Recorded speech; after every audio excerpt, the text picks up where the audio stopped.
they'll get excited about, all the things that are happening at the university, and they'll say, hey, how can I help the university? They'll see big gifts by people, like giving a big gift to the football program or creating scholarships, and they feel like, I can't do that. I don't have $1 million. If I did, I would give it. While you might not be able to cut $1 million check, what about like $10 a month? Whatever you can is helpful, because as you know, part of the tier 1 is the percentage of alumni who give. Yeah. So it's not necessarily how much you give, but it's just giving. I mean, at the end of the day, it was all about, and still today as an alumni, it's how do I help improve the value of my own degree? And that's by improving the prestige of the university. And there's a lot of ways to do that.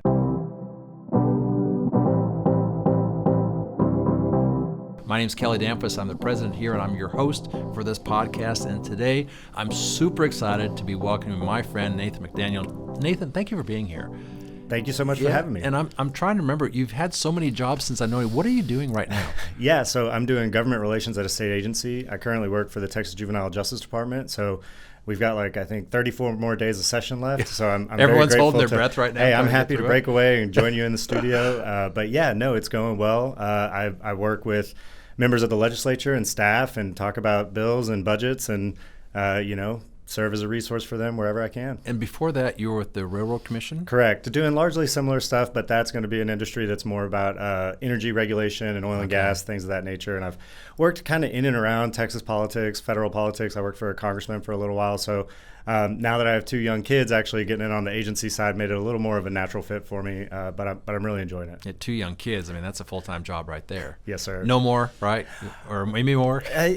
I don't want to get in your personal life. We're good. We got 1 boy, 1 girl, and I told my wife we have to have at least one of them has to be potty trained before we can continue that conversation. Well, you're man-to-man right now. I don't know if you want to go to zone or not, but anyways, well, it's so good to have you here, and you're one of the first alumni I met. I think I met you at a football event up in Austin. It was Coach's Night. Yeah, Bailey you and Bailey were pregnant. there.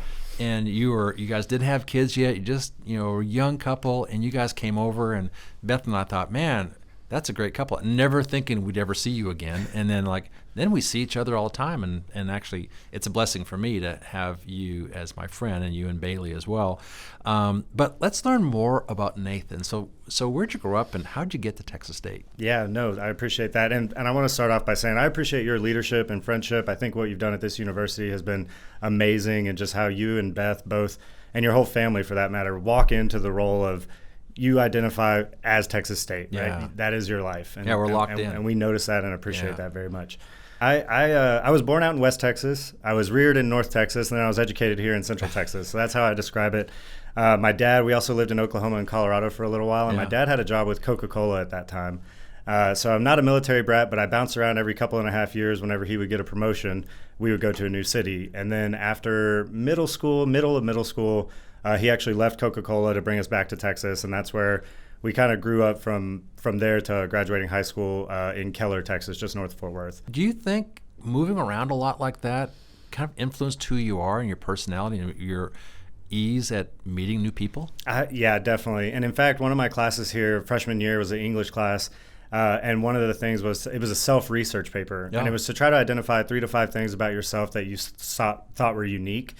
And moving around was one of the things that I did. So I looked into academic research of what actually happens to adolescents during moving, different cities.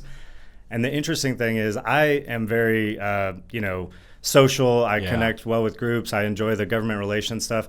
My brother is the opposite, right? He's at home with video games. He likes his core group of 3 or 4 people. And he'd much rather, be a homebody than out and about and being social. So I do think that it impacted us a little bit differently. Is he a younger brother? He is only a little younger, but yes. So how'd you end up coming to Texas State? So I applied to 4 universities in Texas. I got into all of them. I was dead set on going to Texas Tech.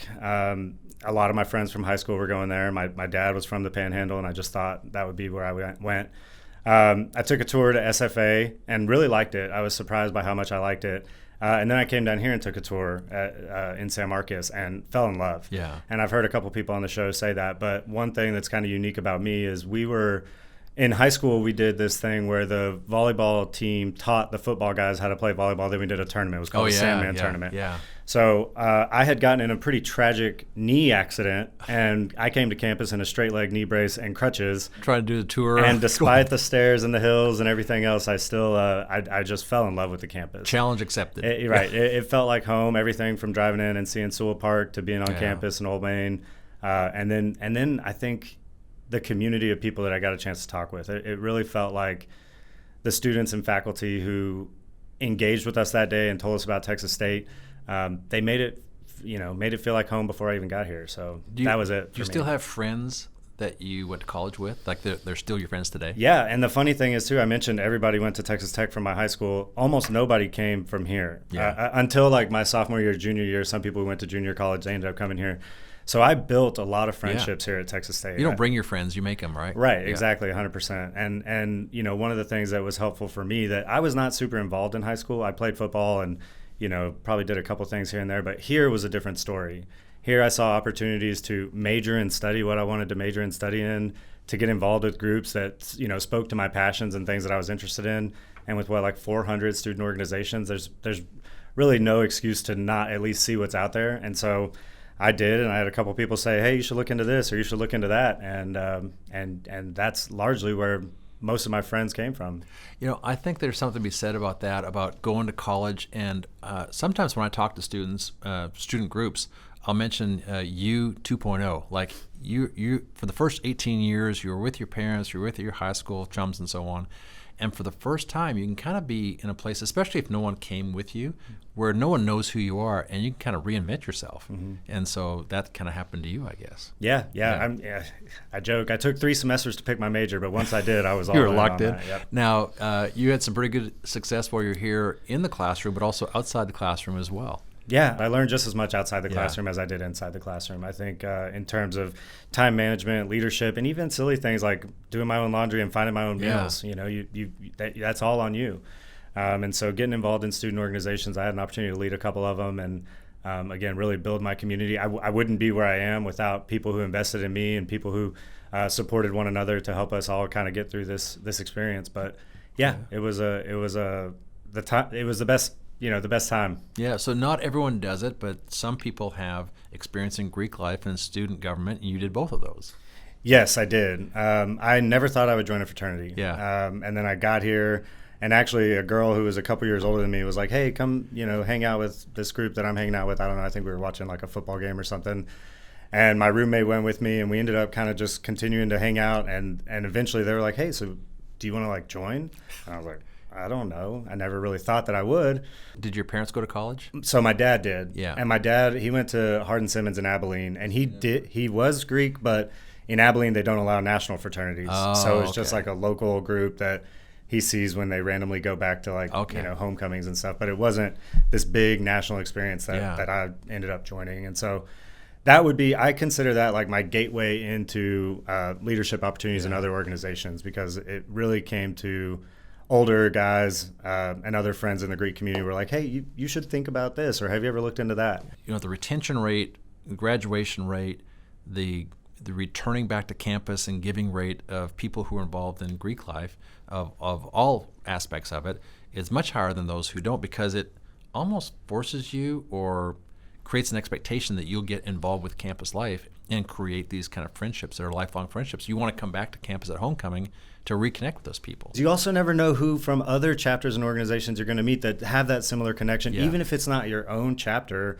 or your own fraternity. I meet people in the professional world, and just by the fact that I know that they were Greek themselves, they went through similar experiences. And so you can kind of connect with people in that way. Yeah. Now, I had no interest in student government at all, and I'm not sure if you did in high school, but you got involved here and eventually became student body president. Talk about that. Yeah. So that was a great experience. Again, I think that goes back to the community and the friends and the leadership opportunities that were presented to me through, like the Housley Principled Leadership Program. Yeah. When I was in the inaugural class of that, and I was the youngest guy there, the youngest student in that, I got to meet some amazing folks. And I was like, what makes these people tick? How are they so amazing just all the time? And then they introduced me to their groups and their friends. And ultimately, I ended up serving as student body president. Before that, I was chief of staff for the president before me. And to me, it was just, I didn't think I could do it or that I should do it. And I ended up talking to a friend and mentor, Reagan Pugh, and he was student body president a few years before me. And he said, look, if you think that you can do it and that you're the best person for the job, frankly, you'd be doing a disservice to the university and your fellow students if you didn't at least try. Yeah. And so I built a team. We had a vision. What we tried to do largely, and I hope that this is still maintained, whether my alumni experience or anything, is figure out what the university's goals are, marry up with those, and then move forward together. And how do we get the student body engaged and go in that direction? And at that time, Tier 1 research institution was a big deal. Yeah. Veteran-friendly campus was a big deal. And so we looked at kind of building out our priorities in line with the direction the university was going. It was a great time, and I think we did some good stuff.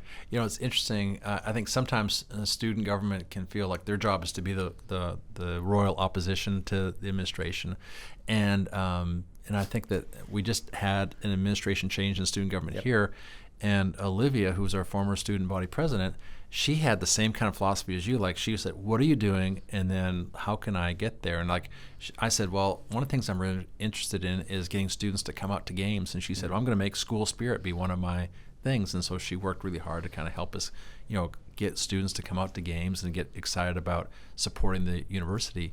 And to see a student body president have that kind of alignment with the university really kind of helps me do my job. But I think it makes the university better as opposed to creating all this friction that's not very necessary. I mean, at the end of the day, it was all about, and still today as an alumni, it's how do I help improve the value of my own degree? And that's by improving the prestige of the university. And there's a lot of ways to do that. Sometimes people in your demographic, you're 34 years old, and they'll get excited about, all the things that are happening at the university, and they'll say, "Hey, how can I help the university?" And I think they'll think that they'll see big gifts by people, like giving a big gift to the football program or creating scholarships, and they feel like, I can't do that. I don't have $1 million. If I did, I would give it. And they sometimes will say, if I won the lottery, I would do this. But my response is often, you can give of your time or your talent or your treasure, and the treasure may come later. So if you want to fund scholarships or create professorships and so on. But everyone's got talent, and some people have time, and those are great ways to give back to the university as well. And that's why you're here today, is to talk about how you've done that, about how you're just, seems like you're always here, and I know you're plenty busy, but how did you make the decision to kind of invest back in the university with your time and your talent? And then let's talk about some of the things you do. Yeah, sure. First of all, I feel a responsibility because so many people invested in me. I would not be the person I am today without the people who invested in me and Texas State University investing in me. So anything I can do to pay that forward is sort of what drives and motivates me.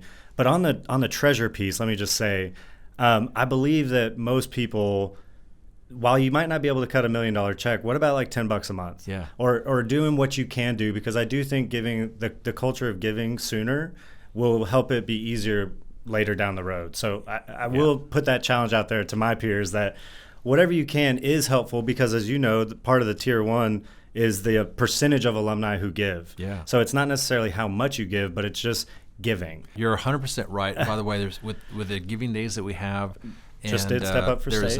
There's so many things. The Step Up for State.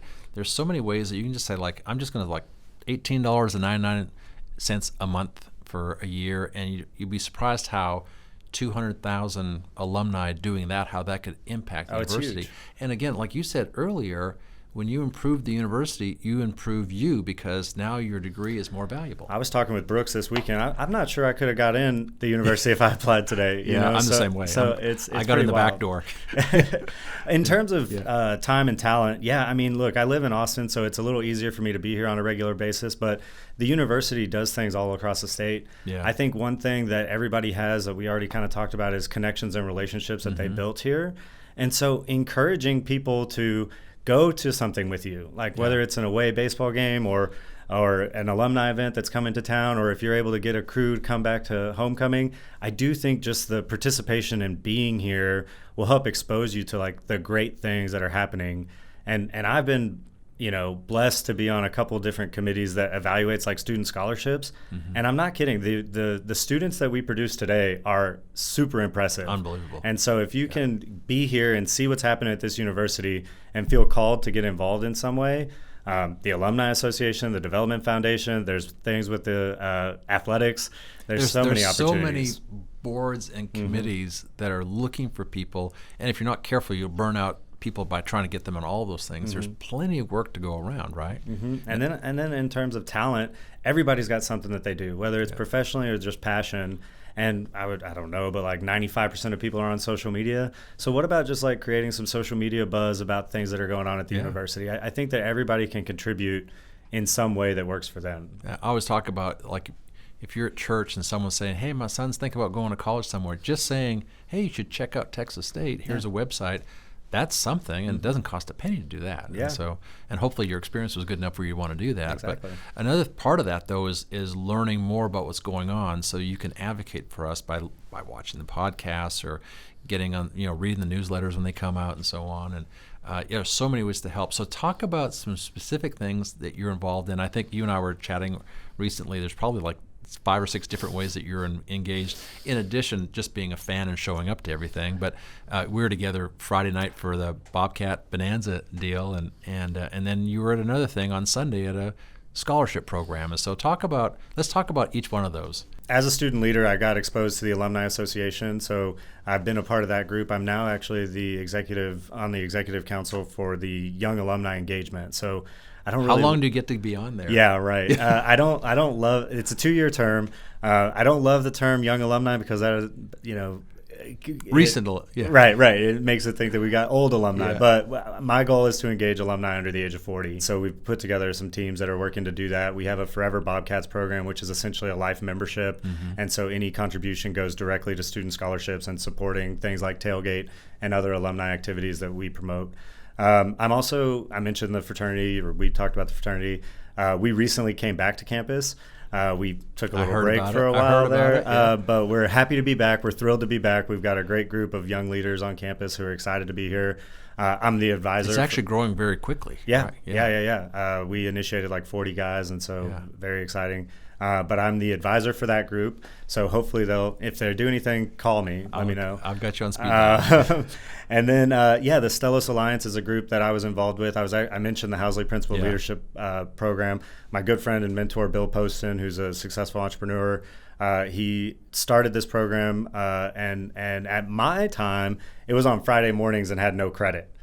So you had to really, want to show up to do that program. I ended up getting a scholarship from that organization, and then later as an alum, they asked me to be a part of the board and help set some of the strategic priorities. And now we've raised, over the years, millions of dollars, and most of that has gone to Texas State students. And think about, that's really Bill and a couple of his buddies getting together. And I think originally they wanted to honor a couple of their fellow students who had passed away, and they kept building their network and building kind of energy and around it. And I think I saw in 2025 $300,000 in gifts to scholarships or programs, mostly at Texas State, but also around the state as well. Well, and the cool thing that you mentioned is Bill really wants to build an avenue for people to contribute to students doing things that they were passionate about. So like female entrepreneurs, we've started the Capital Cats internship program.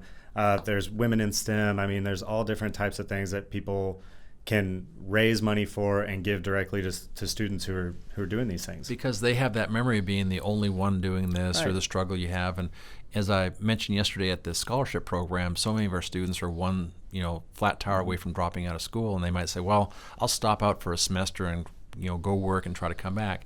And once they leave, it's almost impossible to get them back. And so these scholarships are the difference makers to help kids finish what they start, and finishing is what's so important. When I was a student leader, one of my responsibilities was to review the emergency funds that students have access to. And man, you hear an apartment burns down or something happens with a vehicle and they need $500. Yeah. It goes a long way. Well, let's talk about Capital Cats for a second, okay, because you mentioned in passing, and I wanted to talk about that because it's actually a program I'm super excited about, because it's become more than just Capital Cats. Yes, and I appreciate your leadership and willingness to get involved and support that.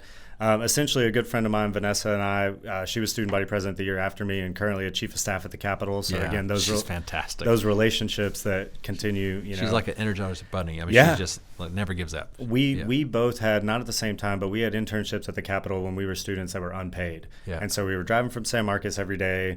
We were working at least 40-hour weeks. Did you intern during session? Or? I interned, it was a special session, so it was summertime, but there was a special session that was called when I was there.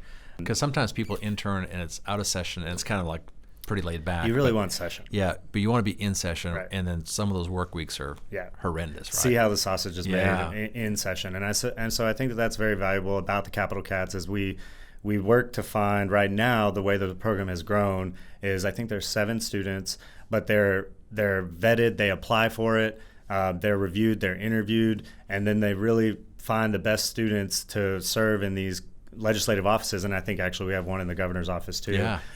So Vanessa and I being unpaid, we thought that was very challenging, and frankly, if I hadn't been working while I was a student, I don't think I would have had the ability financially to do that. So we had this idea to create this scholarship program that would give a small stipend to the students interning at the Capitol every month. It's not a lot, but it's at least gas money. It's something to say that they're working a paid internship, and they've been incredibly grateful. I mean, and they're making impacts. I've talked to some chiefs of staff that are like, we gotta kick them out of the office at 6 because we don't pay them enough to be here that long, So they're very passionate about what they're doing, and to see that program kind of grow and blossom and become what it is today. And I think, I don't want to spoil anything, but I've heard rumors that there might be talks about trying to do the same thing in D.C. Yeah, so this thing works so well, and they're getting, like I said, it's not a bunch of money, but a little bit of money to go to Austin, which is great, and a great experience there.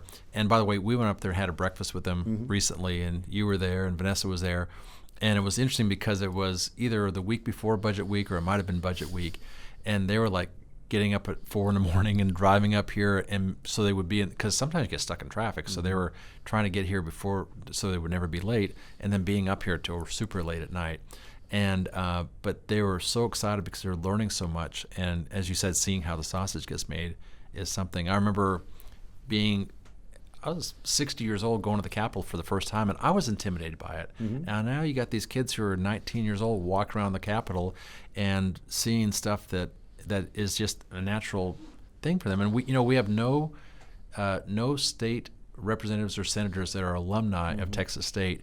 But some of these young people, I think, will start to get inspired. Like, I could do that. Well, Olivia was student body president. Yeah. She was in the first group of the Capital Cats program, and she floated legislative ideas to her boss, and some of them passed into law. Yeah. So, I mean, they really have an opportunity to make an impact for the state of Texas, and I love that. Yeah, and our goal now is to do the same thing in D.C. to get another level of experience. Going to Austin is great, but going to D.C. is just the next level up. And for many of our students, they've never left Texas, and they thought of going to New York or L.A. or Chicago or D.C. Seems super intimidating. So we're funding this. We're actually partnering with the chancellor of the Texas State University system. It's called the Chancellor's internship, DC internship program. We're funding it originally because we're going to be sending Texas State students there, but eventually we'll open this up to other component institutions in the system to get more people up there. We're working right now trying to figure out housing for them because that's a huge deal.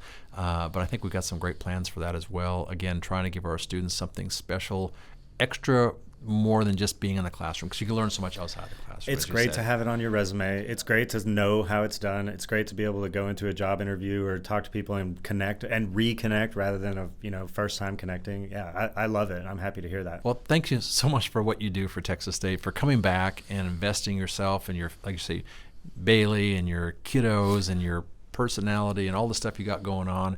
The fact that you come back here is a great honor for us. And you inspire me every time I see you. I can't believe that guy is here again, because he's got a life he needs to be living. But this has become part of your life here, and it's creating a really great legacy. Well, I appreciate you saying that, but I look at someone like you who does all the things that you do, and I'm inspired by you, and I think that your presence and your message and your value, and you and Beth both, have been exceptional leaders, and the students. I say that you're the most popular man in San Marcos, and if you want to, if you wanted to get elected to the legislature, you should give a run. But I appreciate all you do. I'll leave that to people who are better situated than I am, because that is not my passion. My passion is what happens here, because Yes, sir. I really believe we're changing people's lives, because my life was changed by people who allowed me to do something that I could never imagine doing otherwise. Yeah, it's great to have you here, and what I love about what's happening in the podcast is people who are watching it get super excited about learning about people like you, but they also want to know something about me sometimes, and so we started this new thing where people are asking questions to me, and what we'd like to do is get our guest to serve now as the podcast host. Yeah, this one is very interesting. So, what's one thing you're passionate about that you're not sure anyone else knows? Oh boy, that is a tough one. Something I'm passionate about. Okay, maybe people do know this about me, but I think we're all products of where we're from. And in your experience of kind of moving around, how that made you who you are, as much as I'm very patriotic as an American, I love what this country has done for me. I'll go fight for this country if I have to. By the way, if the country's relying on me to go, we're in a lot of trouble if it's down to me to come. But I will go in a second, because I love this country. But I'm really passionate about also my Canadian heritage, because there's something special about Canada, I think. And if you spend much time with me, you'll know that. But if you don't, you might not know that I think about Canada a lot, about how that influenced who I am, because Canadians are very American-like, but are not, but are a little different. And so I hope that the good parts of being Canadian influence the better parts of being an American, because I am a proud American. After 9/11, I decided if I'm here, I got to be all in. So I joined up, and so I'm proud to be an American, but also I'm proud about being a Canadian as well. And I hope that some of that sensitivity kind of bleeds over. So what about you?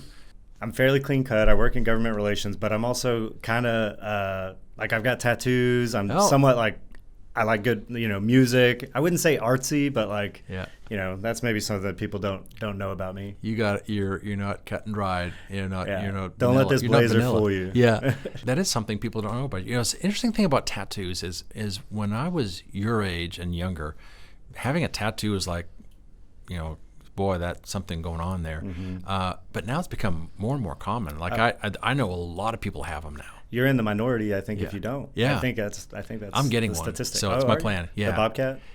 Well, maybe I'll put it out for bid. I'll get one with you. Maybe for a Bobcat Bonanza, I'll put it for bid. They get to pick what my tattoo is. That would be funny. Yeah, actually, both my daughters, one of them has a couple tattoos, and the other one's going to get one. And I was thinking we should just all get one, like have a family tattoo. So my first tattoo I have a rose incorporated in it, and my mom got a rose on her shoulder. Oh yeah. And so it was the year I turned 18, the year she turned 50.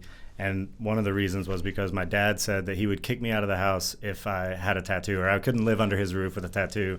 And I go, she did that he solidarity can't with kick you. both of us out, so.